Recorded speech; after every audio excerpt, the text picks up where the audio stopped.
Eu não sei aqui quem já entrou numa festa de penetra, que não foi convidado. E eu falo sinceridade porque eu vou confessar aqui, estou percebendo que todo mundo, não sei aí em casa, mas aqui a coisa é geral aqui, né? Tem gente que ficou vermelho, mas... eu nasci num convívio da igreja, e vocês sabem como é que é a igreja, né? A igreja convidou todo mundo, né? A gente se baseia naquele versículo que somos um corpo, né? Então vai todo mundo junto para a festa. A festa, assim, é bem popular, não tem muitas coisas. Na minha época não tinha coxinha, não. Eu sou da época da tubaína, né?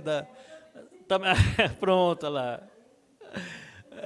Tubaína e bolo, né? Não tinha esse negócio, era muito chique de coxinha na nossa época. Mas, em compensação, era uma festa que era aberta para todo mundo. Quando era no bairro, assim, não tinha como controlar, né?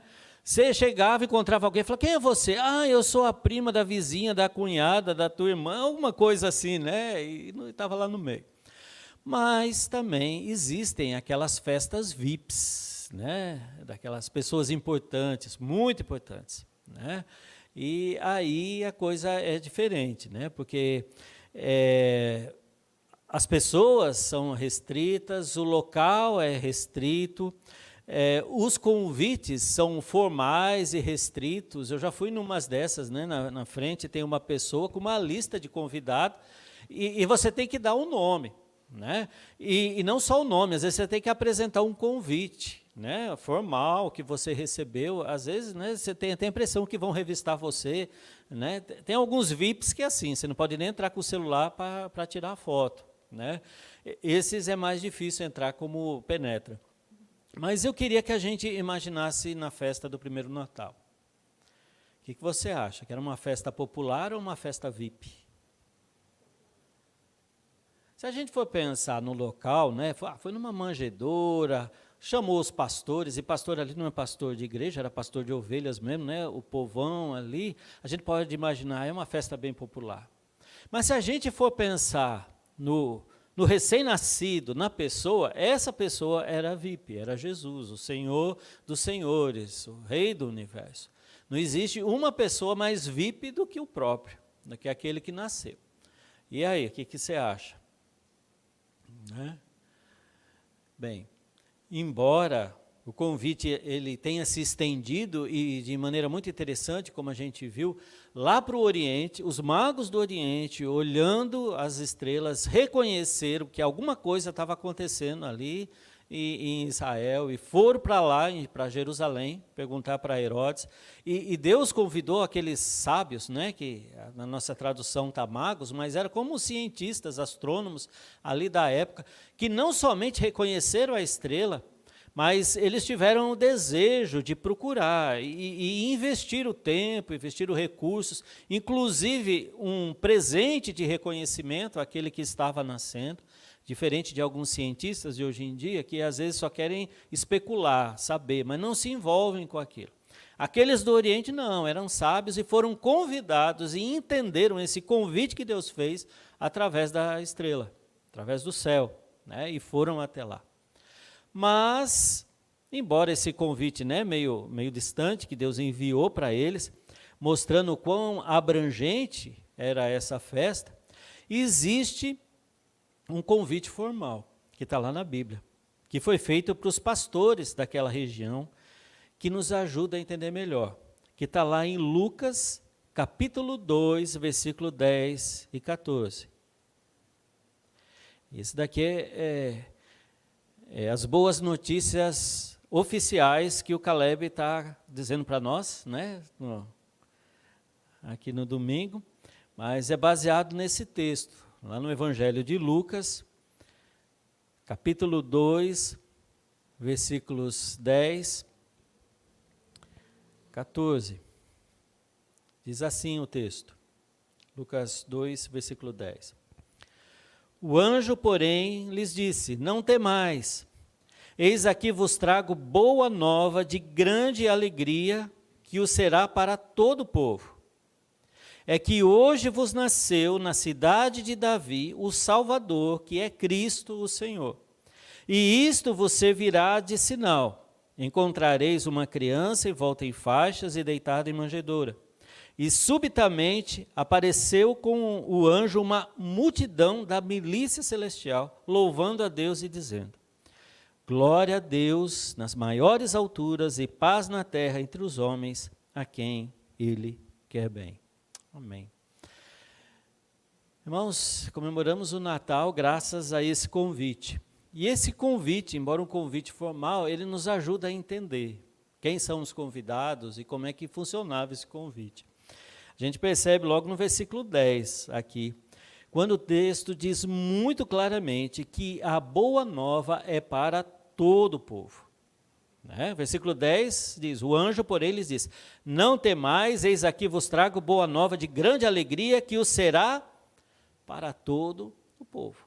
Embora tenha sido um convite feito aos pastores, mas ele era abrangente para todo o povo de Israel, o povo que Deus havia preparado, na expectativa messiânica, naquele momento que o Messias ia nascer e que estava sendo revelado naquela hora, naquele convite que o anjo estava fazendo. Mas não era só o povo ali de Israel. Como eu falei, os magos lá do Oriente também estavam participando desse evento. E toda a humanidade que vivia ali naquela época foi influenciada e atingida pelo nascimento de Jesus. E esse povo também, não era só o povo que viveu naquela época, esse povo somos nós também. Porque, de certa maneira, esse convite mudou a história da humanidade. Se nós estamos hoje aqui, no ano de 2020, em João Pessoa, na Paraíba, no Nordeste brasileiro, é porque essa mensagem, essa boa nova de grande alegria chegou para nós. E nós aceitamos o convite. E essa festa é uma festa nossa, é uma festa para nós. Essa festa é uma festa que foi para Abraão. Abraão, embora seja o pai da fé, ele não conheceu Jesus. Ele tinha morrido milhares de anos antes. Mas ele esperou pela fé. E quando a gente olha Hebreus capítulo 11, a gente vê aquela nuvem de testemunhas que não viram Jesus, mas que aguardaram a expectativa pela fé daquele dia. De certa maneira, o nascimento de Jesus foi um cumprimento de promessa para Abraão. Para Moisés, para Davi e para todos aqueles que esperaram em Deus. Esse convite foi para todos. Quando a gente olha João 3,16, talvez o convite mais conhecido, que todo mundo sabe que está ali na Bíblia, que diz assim: porque Deus amou ao mundo de tal maneira que deu seu Filho unigênito para que todo que nele crê não pereça, mas tenha a vida eterna. Esse convite foi para todos, E esse dar, de Deus, que amou o mundo de tal maneira, mas de tal maneira que a gente nem entende, que só entende pelo fato dele ter dado o seu Filho, e que esse Filho foi entregue para todo o mundo, Quando a gente chega lá em Romanos, Paulo vai dizer assim que a boa nova, o evangelho, não é apenas para o judeu. O judeu foi o primeiro, ele foi a oliveira natural. Mas esse evangelho, essa boa nova também, é para nós os gentios que fomos enxertados nessa oliveira. E nós aqui, fomos uns penetras oficiais a participar desse convite, como diz o apóstolo Paulo. O apóstolo Paulo diz mais lá no livro de Efésios. Ele diz que o grande mistério, que outrora foi oculto, mas que agora foi revelado, que de ambos Deus fez um. Deus derrubou a parede de inimizade que separava os judeus e dos gentios, e que agora esse todo, não é só todo Israel, mas é toda a humanidade. Para quê? Para que nós fôssemos incluídos e para que ambos, judeus e gentios, fossem feitos um só povo diante de Deus. Para nós, os que antes não éramos povos, a gente estava distante de Deus, afastado de Deus, mas que em Jesus, na revelação dele, o grande mistério de Deus foi revelado para todos, que de ambos agora, judeus e os não judeus, agora são um só perante Deus. Esse convite é para todos. A gente vê esse convite para todos se repetindo na grande comissão. Lembra? Que o próprio Jesus fez. Dizendo, o evangelho do reino será pregado a todas as nações. E então virá o fim. E essas nações que fala ali, Jesus, não é nações no modelo que a gente tem atual, sabe? Nação como aquele povo que tem o seu hino, que tem a sua bandeira, tem a sua localização geográfica, mas a palavra usada ali para nação é a palavra etnia. E quando a gente olha nesse prisma, a gente vai ver que no Brasil, embora seja uma só nação, você tem várias etnias, você tem povos indígenas, alguns que ainda a gente nem conhece muito bem, que estão lá no meio do Amazonas. Ou seja, o evangelho deve ser pregado a eles também, a todos os povos, a todas as etnias, mesmo aquelas que não são nações oficiais, que se assentam ali na ONU, né?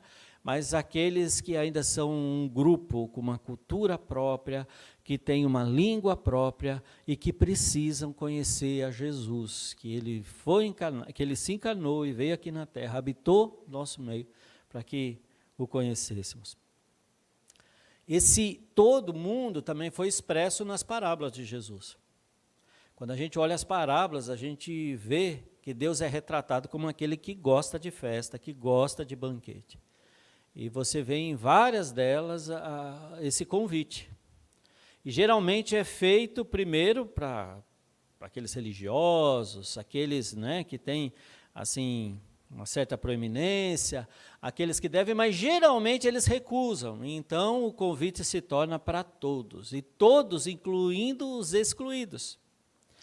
Incluindo os aleijados, aqueles que estão nos becos, aqueles que estão distantes, os pecadores, aqueles que estão lá, e geralmente é eles que se chegam na festa.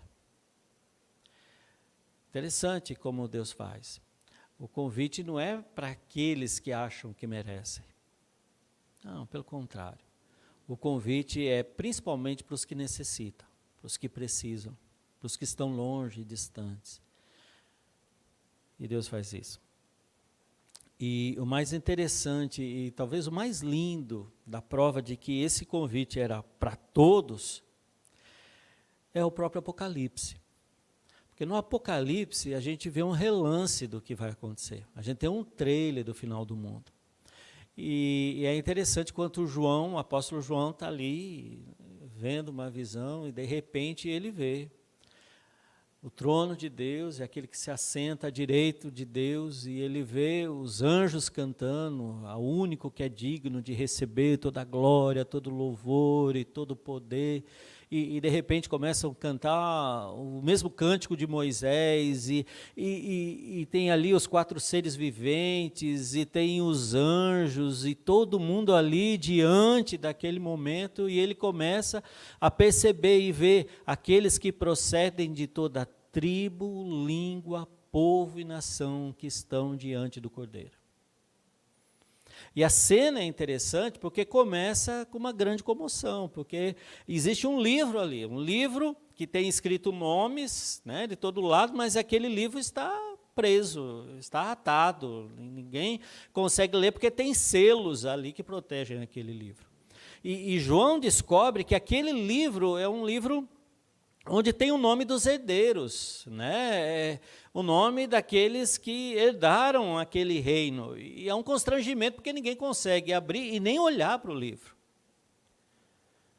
Mas de repente vem um como que tinha sido morto, traspassado, mas que ressuscitou. E ele toma o livro e desata os selos. E aí começa o grande louvor. E aqueles que procedem de toda tribo, língua, povo e nação, reconhecem que aquele é o Salvador de suas vidas. Aquele que morreu, mas viveu, que venceu, e agora a história deles estão consumadas, estão completas, né? Aqueles que não eram, agora são. Aqueles que estavam longe e afastados agora são um povo. Aqueles, como disse Davi, né, que estavam no lixo e no monturo, Deus o fez assentar juntamente com os príncipes do seu povo. E esses somos nós, que nos assentaremos no trono juntamente com Cristo e reinaremos com Ele. Esse é o grande mistério, mas é assim que termina a história. Ou seja, nós aqui do Brasil estaremos lá, porque esse convite foi para nós também. Por isso que o Natal é algo muito especial para nós, porque não significa apenas uma cerimônia, não significa apenas um evento de troca de presentes, de harmonia, alguma coisa que acontece agora em 2020, mas é alguma coisa que começou antes da eternidade, né, e se reflete para toda a eternidade, né? E isso é algo maravilhoso. Agora, o texto aqui no versículo 11, ele é mais específico. Porque o texto diz assim, é que hoje vos nasceu na cidade de Davi o Salvador, que é Cristo o Senhor. E aqui há uma coisa interessante. Esse convite é para todos, mas esse convite envolve um reconhecimento, o reconhecimento de quem é o bebê que nasceu. De quem é esse Jesus, essa criança que nasceu ali numa manjedoura. Não é qualquer criança. Para que a gente entenda o sentido do Natal e a gente possa, a ficha possa cair e a gente possa saber, olha, é para mim isso, eu preciso entender essas três coisas. Jesus é o Salvador, Ele é o Cristo e Ele é o Senhor, que é o que está aqui no versículo 11. Isso é o que algumas pessoas têm dificuldade para entender. Porque algumas pessoas dizem, não, é para todo mundo é filho de Deus, então tranquilo. Mas não é bem assim. Porque as festas que que o Pai convidava nas parábolas de Jesus, quando estava lá o povo, se fazia a questão de ver como eles estavam vestidos, se eles estavam preparados para aquele banquete. Havia alguns pré-requisitos para esse convite, para essa festa, para esse banquete. No próprio Apocalipse, há um pré-requisito para fazer parte dos herdeiros. E o pré-requisito é aqueles que lavaram suas vestes no sangue do Cordeiro. O pré-requisito aqui para o Natal é esse, é saber que aquela criança, nascida na manjedoura, ele é o Salvador, ele é o Cristo e ele é o Senhor. Por isso o Natal só faz sentido para nós quando nós entendemos quem é o aniversariante, quem é a pessoa, né? Eu sei que hoje, por causa da mídia, por causa do comércio e tantas coisas, a gente se distrai com tanta coisa que a gente acha que é Natal, que na verdade não é.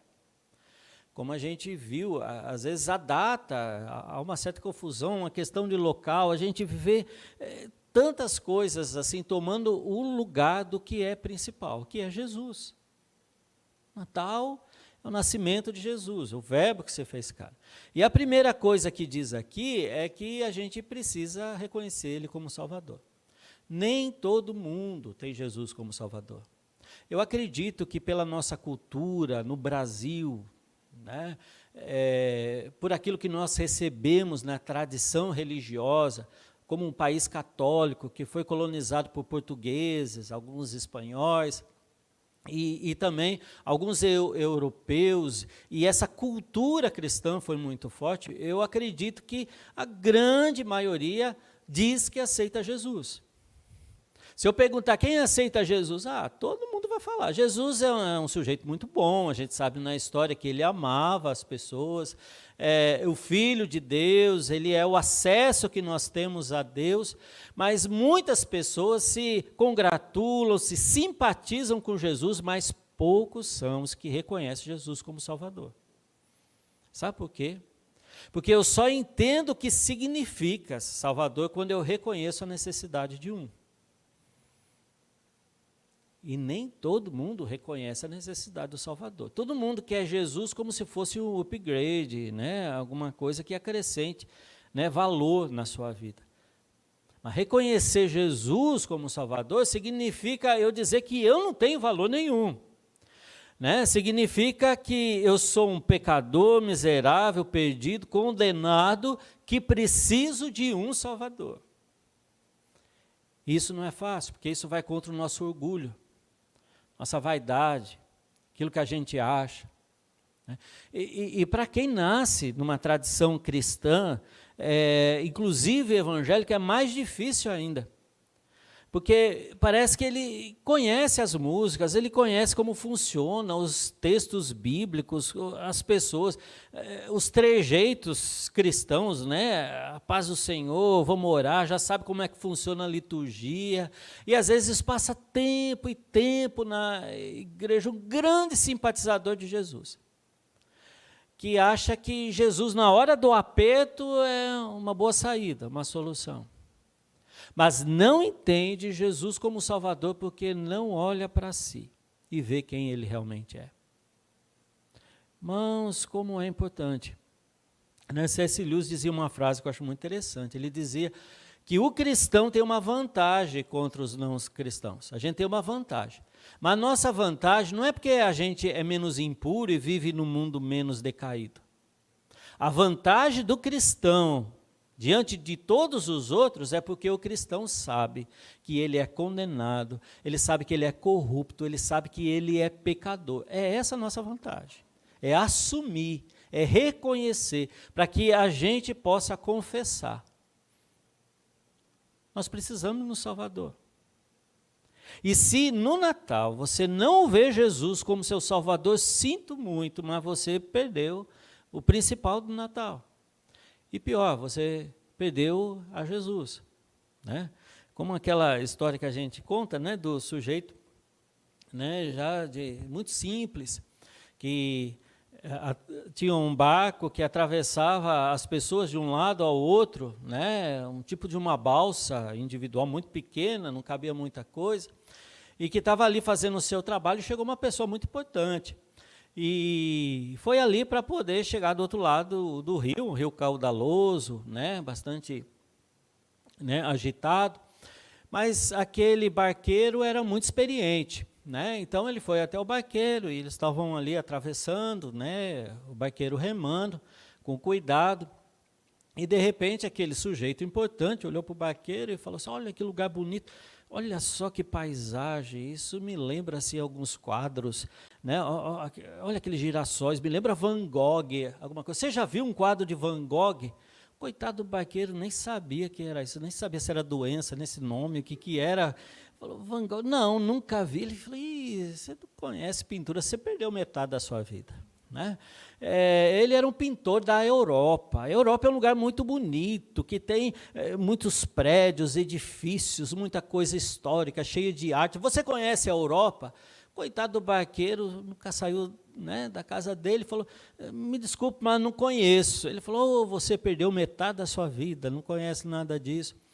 E estava a conversa assim, de repente a correnteza aumenta, o barco começa a afundar e começa a entrar água dentro, e o barqueiro preocupado falou para aquele senhor, disse, o senhor sabe nadar? Ele falou, agora eu não sei. Ele falou, então você perdeu sua vida inteira agora, porque nós vamos afundar aqui. Sabe, irmãos, às vezes a gente parece muito aquele senhor, porque a gente se preocupa com tanta coisa cosmética, tanta aparência, tanta coisa que se mostra, que a gente acha um luxo, que a gente se acha, né, estou agregando valor aqui, a gente acha as coisas, mas não é o principal e o essencial. Às vezes o nadar é muito mais essencial do que qualquer coisa que você tenha, que você conheça, que os outros acham que você é. A mesma coisa Jesus. Quantas pessoas se gabam do que tem, do que conhece, das experiências, daquilo que já passou, mas esquece o principal, que é Jesus. Porque chega uma hora, no momento da correnteza da nossa vida, que a coisa aperta, todo o seu conhecimento, toda a sua propriedade não faz nada para você. O mais importante é saber que você precisa de um Salvador, que você precisa de alguém que estenda a sua mão, que estenda a mão para você, em direção à sua, e te salve. Né? Isso faz toda a diferença. Mas o texto diz que não é só Salvador, você precisa reconhecer Ele também como Cristo. e reconhecer aquela criança como Cristo, é preciso reconhecer o programa messiânico de Deus. Porque o Cristo, né, ou o Messias, que significa, não veio de uma hora para outra. Veio desde o começo ali das Escrituras, Deus preparando e Deus, né, levantando Abraão, e daí Deus vai levantando Moisés e os homens de Deus, todo um projeto de Deus, onde o conhecimento de Jesus vai cada vez sendo revelado. Davi vê como Messias, e Isaías como servo sofredor, para que chegasse à plenitude dos tempos, para que todo mundo pudesse dizer, esse é o Cristo, aquele que nasceu em Belém, Efrata, né? Aquele que veio da Virgem, é aquele que é Jesus. E é lindo isso, né? Gente, quantas vidas morreram nessa expectativa. Só para lembrar um evento, eu lembro de Davi, não, é Davi. Ele um dia está no palácio dele e acho que está meio chovendo lá fora, ele vê o tabernáculo de Deus lá fora. E ele fala, gente, que coisa, eu aqui, homem, nesse palácio e Deus ali morando, né, naquele tabernáculo, porque o conhecimento teológico dele não era muito profundo. Ele falou, como é que eu como rei, né, que busco a Deus e, né, Deus ali no tabernáculo, eu vou construir para Deus uma casa, né, que valha a pena o nome de Deus, que ele mereça, né, e ele vai falar lá para o profeta, eu vou construir, né, para Natan. Natan, isso mesmo, faz aí, lembra de fazer um puxadinho para o sacerdote, quer dizer, não sei, né, não diz isso, mas assim, né, estou contigo, é isso aí, mas depois Deus repreende Natan, e Natan vai falar, olha Davi, não é você, porque suas mãos estão sujas de sangue. E Deus fala com Davi, e eu acho lindo isso. Deus respeita a intenção de Davi, mas fala para Davi, Davi, não é você que vai construir uma casa para mim. Não, é eu que vou construir uma casa para você. Porque o meu filho vai sentar no teu trono eternamente, e de lá vai reinar sobre todo mundo. Eu acho isso lindo, porque Deus consegue juntar o sonho de Davi com o sonho dele. E a intenção de Davi de fazer, eu vou fazer uma casa para Deus. Deus fala, não, é eu que vou fazer uma casa para você. E a casa, né, o meu filho vai ser teu filho. Diga aí. E quando Jesus estava aqui na terra, era assim que as pessoas reconheciam. Jesus, filho de Davi, tem misericórdia de mim. Aquele paralítico reconheceu ele como Cristo, o Messias prometido, o filho de Davi, que é também o filho de Deus, que é o Messias, o rei. Aquele que encaixou no plano de Deus de tal maneira que satisfez todas as promessas dos homens de Deus do Antigo Testamento, que agora são reveladas ali. Isso é algo lindo, maravilhoso. Mas não é só isso. Salvador, Cristo, e diz o texto aqui, Senhor. E quando a gente fala Senhor, a gente não está falando apenas de um Messias ou de um rei terreno, a gente está falando de um soberano. Um soberano que sempre reinou e reinará, que levou um tempo para se manifestar aqui na terra, mas é o verbo que estava com Deus, o verbo que é Deus, que fez as coisas, e nada do que foi feito se fez sem esse verbo, que é Jesus. É o Senhor, é o soberano que sempre reinou, Senhor absoluto do universo, e que precisa ser Senhor absoluto da tua vida. Eu falo isso porque alguns até entendem Jesus como Salvador, mas não entendem Jesus como Senhor. Porque quando Salvador, a gente lembra na hora do aperto, mas como Senhor significa que Ele que manda e controla os meus desejos, meus sonhos, meu destino, aquilo que eu quero, que eu desejo, é com Ele. Ele é o Senhor, é Ele que manda. Eu sou um servo, eu estou aqui para obedecer. E é importante a gente avaliar a nossa vida, porque a vida com Jesus, né, não é medida por tempo que você pertence à igreja, mas é pelo fato que você reconhece Ele como Salvador, Cristo Senhor. Porque o quanto você reconhece, que vai dizer o quanto que você realmente é dele. Mas a terceira parte, talvez seja a parte mais complexa e interessante aqui desse texto, de Lucas 2, que diz aqui, no versículo 14. Na verdade, a gente precisa entender o 13, ó. Diz assim o 13. E subitamente apareceu com o anjo uma multidão da milícia celestial, louvando a Deus e dizendo. Gente, esse texto é uma expressão muito forte, porque diz uma multidão da milícia celestial. A milícia aqui é o mesmo termo usado no original, que significa de exército, de luta. Era anjo de guerra. Desculpa a minha imaginação, né?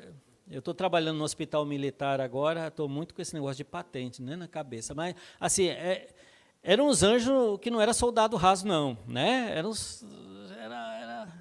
Era gente condecorada ali. Né? Não sei se anjo tem medalha, né? Se tem divisa aqui, mas era anjo, né? Anjo bom, né? Graduado, era anjo. Que eu acho que um via, o outro assim, lembra... eu lembro você lá na guerra de Israel, contra não sei o que, você estava lá, o outro, eu acho que devia ser tipo, sabe os Vingadores do universo Marvel, assim, Ultimato, né, o último, um crossover que tem todos os heróis assim da época se juntam ali, né? Eram anjos de guerra. Agora, sabe o que esses anjos de guerra fazem? Você fala, pronto, se juntou a tropa toda, né, os Vingadores, agora vai ser uma guerra. Mas não é isso que eles fazem. Olha o versículo 14. Glória a Deus nas maiores alturas e paz na terra entre os homens, a quem Ele quer bem. Esses anjos de guerra vêm para cantar e louvar a paz. Gente, olha que coisa incrível. Deus manda os bons lá, os heróis, para falar sobre paz. E essa paz não é para todo mundo, é a quem Ele quer bem. O convite é para todos, mas como nós cantamos aqui, né, essa paz é para todos, e essa paz é anunciada por esses anjos de guerra. E eu vou dizer uma coisa para você, só tem paz quem compreende o estado de guerra que a gente vive. Nós vivemos numa guerra. Você só vai entender o que é paz se você entender que você vive numa guerra. E qual guerra é essa? Essa guerra foi dita lá em Gênesis, primeiro livro da Bíblia, no capítulo 3, no versículo 15. Deus fala dessa guerra. Deus fala ali para a serpente. Deus fala assim, porém inimizade entre ti e a mulher, entre a tua descendência e o seu descendente. Este te ferirá a cabeça e tu lhe ferirás o calcanhar. É Deus falando para a serpente sobre essa guerra. No comecinho da Bíblia, logo no começo. Deus fala dessa inimizade, uma inimizade contínua. Contínua, mas não eterna, mas que contínua, né? Entre os descendentes da mulher, que são a humanidade, e os descendentes da serpente, né? Os principados, potestades, e toda a área de atuação, né? O mundo, a carne, o diabo, nossos, né, arqui-inimigos que estão ali. Deus declara logo no comecinho a guerra, e Deus já está falando aqui do fruto da mulher que esmagará a cabeça dessa serpente.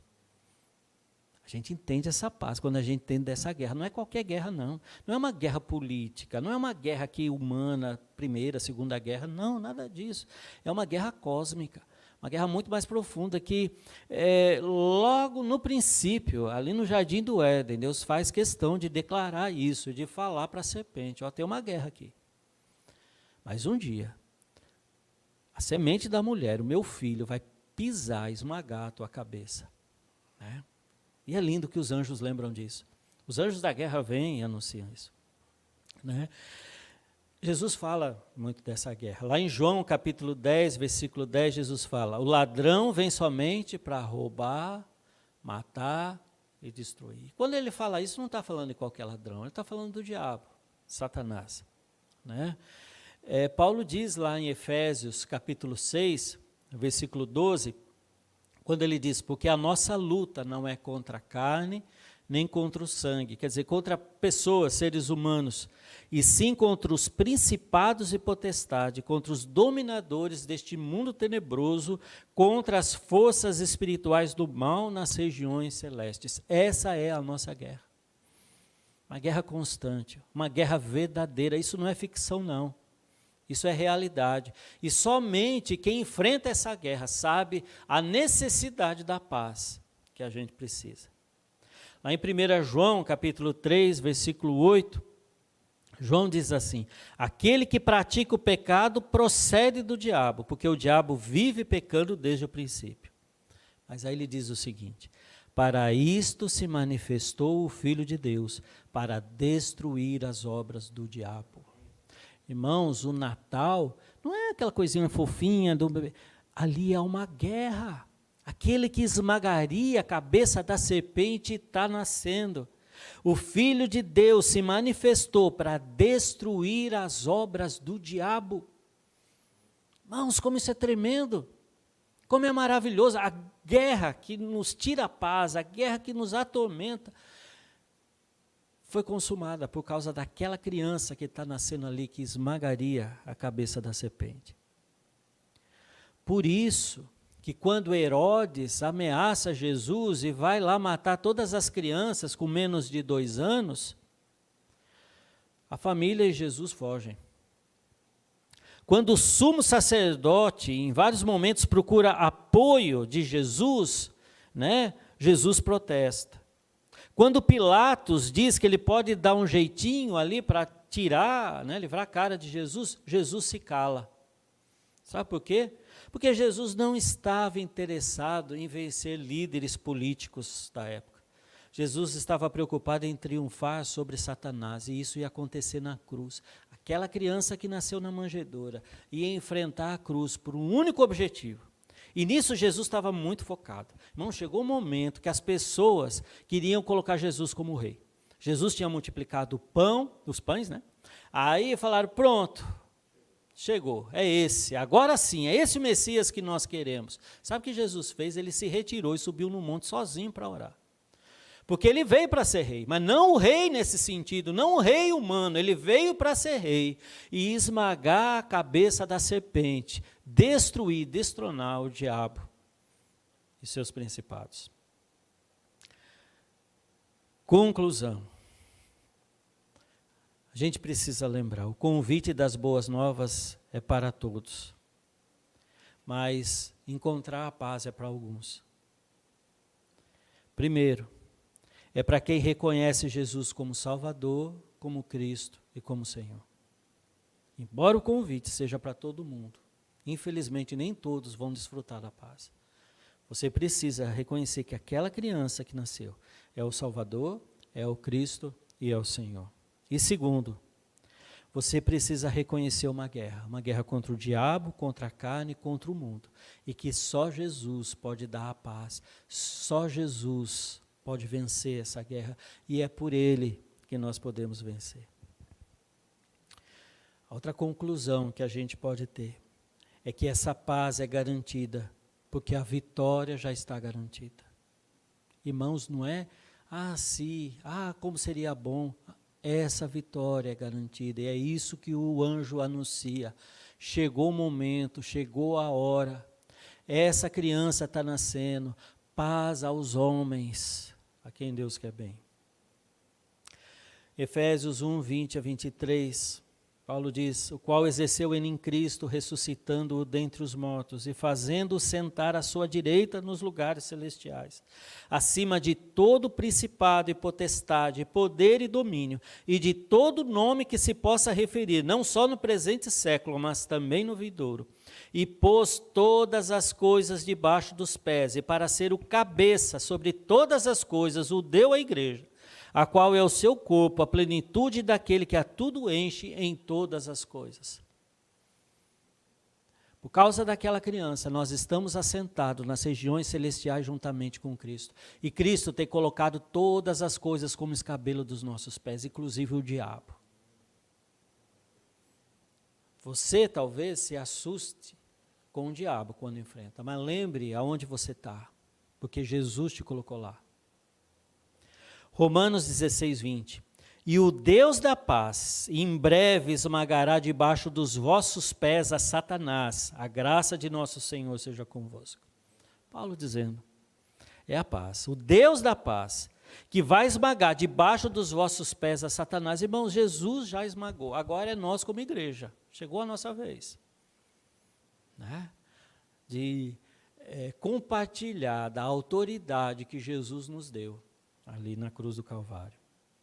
Romanos 8, 37 e 39 diz, em todas estas coisas, porém, somos mais do que vencedores por meio daquele que nos amou.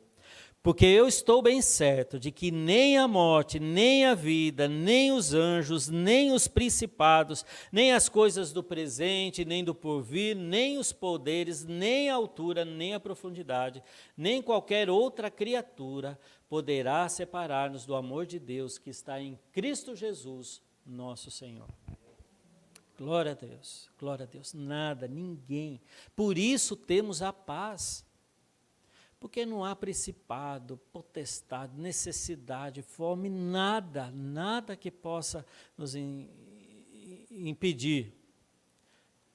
Porque ninguém pode nos separar do amor de Deus. Mesmo Deus que deu o seu Filho.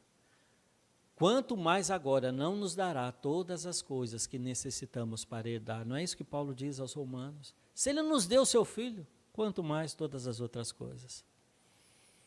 E para encerrar. 1 João 5, 4 a 5. Porque todo que é nascido de Deus vence o mundo. E esta é a vitória que vence o mundo, a nossa fé.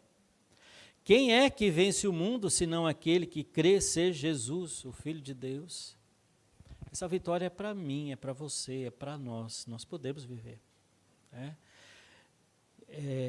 Esse é o melhor momento para a gente poder experimentar a paz. Irmãos, no momento que nós vivemos, com a economia se fragmentando, as pessoas, os relacionamentos, a saúde, tantas outras coisas. Esse é o melhor momento para que a gente possa experimentar essa paz. Não aquela paz maquiada das mídias, do shopping centers, do comércio. Não aquela paz frágil, passageira, líquida, para a gente usar a expressão do momento, da nossa sociedade. Aquela paz que agora, daqui a pouco, já não tem mais, mudamos o humor. Mas experimentamos a paz real e duradoura, independente dos inimigos. Escassez, doença, desemprego, coronavírus, o diabo, recessão, morte. Nós somos mais do que vencedores, porque Ele nasceu. Tudo isso porque Ele nasceu. Porque Ele nasceu. Aquilo que os anjos disseram é o que é dito hoje. É a boa nova do Caleb, e a de Jesus para nós. É porque Ele nasceu que nós temos essa paz. Sabe, talvez você pergunte, mas por que o texto diz, ali no final do 14, que glória a Deus nas maiores alturas e paz na terra entre os homens, a quem Ele quer bem. Será que Deus tem alguns preferidos? E aí, será que Deus me quer bem? Será que não? Talvez você já tenha chegado nesse conflito, talvez de autoestima, mas sabe, irmãos, a melhor maneira da gente saber se Deus nos quer bem é a gente entender que Cristo nasceu para nós. Nasceu para mim, nasceu para você. Quando a gente reconhece quem Ele é, e a gente reconhece o que Ele faz, essa paz, irmãos, não existe maneira melhor do que entender esse amor de Deus. Esse amor de tal maneira, que nos amou, entregando o seu Filho.